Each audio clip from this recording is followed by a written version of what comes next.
आज विशाखापट्टनम रे आमर संगे एंता काଣା स्कैमटे हे जैसी देखमा चलो तुमको मोर जोहार जे मा समले तमे तो जानी छ बतावार नहीं पड़े। तो आज इवनिंग टाइम रे विशाखापट्टनम रे व्यू कितने सुंदर थी खाली काଣା कहब किसी टाइम पर अंधार हसी बोले आमे पले आसु बुलवार लागी जाऊ जाऊ मॉलटे देखबार के मिलसी बोले सीधा आमे भीतर के पले गलु बट सेनो खाली लेडीज मानकटा ही सेल चालुथिला।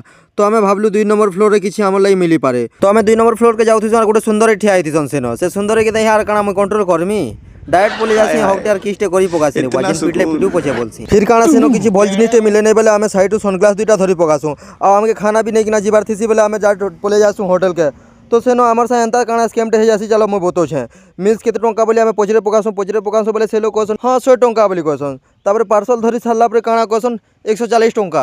अरे तेलुगु मन के भी काଣା कहबो यार उड़िया लोग बोलिया ठकी देछन सीधा सीधा। तो आमे भी ताकर भाषा जानू नै बोले खाना पार्सल धरि का पले आसु पले आला पर खाना पीना करसु कला पर जानी पकासु जे खाना बहुत खट्टा थिसी बहुत बैड लागसी यार। तो चलो छाड़ो किछि कथा नै वीडियोटा भल लागला बेले लाइक टे शेयर टे करी पकाबो।